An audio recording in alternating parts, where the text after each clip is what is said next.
Hi, hello, I'm Aziz, a business development expert. I actually noticed an issue from founders postmortems and RevOps discussion groups where I saw a California startup complaining about losing an enterprise deal, not because of their pricing, not because of their products or competition, simply because they made their clients wait for 6 hours.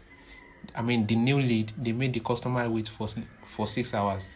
They replied the next morning and they found out that he had messaged another startup, and then it made me realize how many leads, how many business deals or opportunities I and other businesses have lost just because of delay. So it occurred to me that speed really is not just about efficiency but much more about positioning. High volume startups actually face challenges in terms of lead routing simply because they only focus on speed, whereas the mature, they think in 3Ds, in 3 dimensions, which is the speed, the value, and then ownership. In terms of the speed basically is more like a competitive weapon, such that all inbounds must trigger a specific instant decision. So as they come into the system, they trigger a specific system decision, so that all channels like web form, demo request, paid ads, inbound email, they flow into a single intake layer, such that the CRM automatically creates the leads and applies the lead routing and assign an owner automatically, which follows through. And then the second one, which is the value. All leads don't have the same value in your CRM, depending on the quality, their quality. Treating all leads equally actually burns founders fast. You can make use of 3 signals for value scoring. Basically, you can make use of deal potential in terms of company size, the funding stage, and use case. You can also make use of intent level. That means the intent at which they are ready to get started with your business. So you can just make use of probably demo requests for leads that are actually requested for a demo. You can simply rate them higher than those that probably just came in through custom form sign up or contact form sign up, like that. Then the third one, which is strategic importance. How important are they in terms of investors, partners, enterprise, and high leverage? So you can simply have a 3 tier system, more like tier 1, tier 2, and tier 3. So tier 1 will actually have higher priority than tier 2.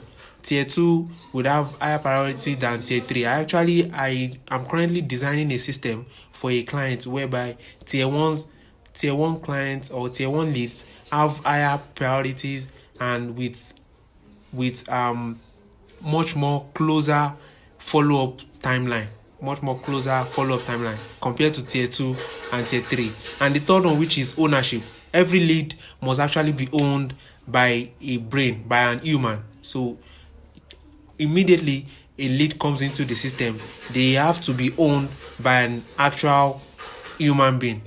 They have to be assigned to an human being. More like once a new lead comes in, an accountable owner is assigned to it, and then one defined next action. What is going to be that accountable owner's action, next action to take on it? So basically, instead of having a random round robin assignment rule, you can simply have more like you can assign some leads based on the territory or time zone. You can assign a lead to a particular salesperson or to a particular employee based on their time zone, or based on specialization, or also based on live availability. And also deal tiers, you can also assign based on the tiers we discussed earlier, which is the tier 1, tier 2, tier 3. You can also assign your leads, which is the new lead, based on the value of the tiers which you've been able to separate them from. I hope you understand. And then for the execution, basically, if you make use of systems like Zoho or Go HighLevel, you can actually have more like a central intake where all of the leads come into a single pipeline, such that there is a mandatory auto tagging of all of your leads, and also a default life cycle in terms of stages of the deals process, stages of your lead processes. So that helps you to have a structure for your processes. In this step 2, you can also have a design engine such that you can have an urgency or a lead tier or routing condition that helps you to create a form of urgency for your employees, and also routing of leads as well. So for the execution system, you can have central intake, decision engine, and action engine. So for central intake, is more like having a system that collects all your leads into a single pipeline, such that new leads are automatically auto tagged, and also they have a default life cycle such that each stage is determined based on the action that the leads take. So for the decision engine, you can have a lead tier, urgency, and routing conditions.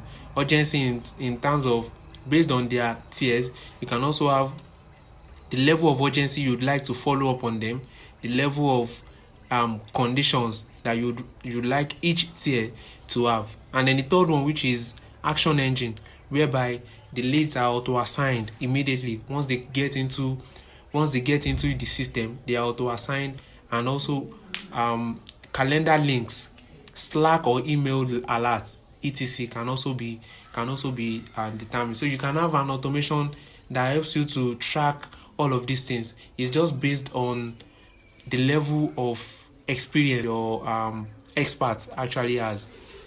So this framework actually works especially for startups. It helps you to move fast. It helps you to compete globally and also receive massive amounts of inbounds. It helps you to receive massive amounts of inbounds without having to burn out your employees or burn out yourself as the founder, because once you have massive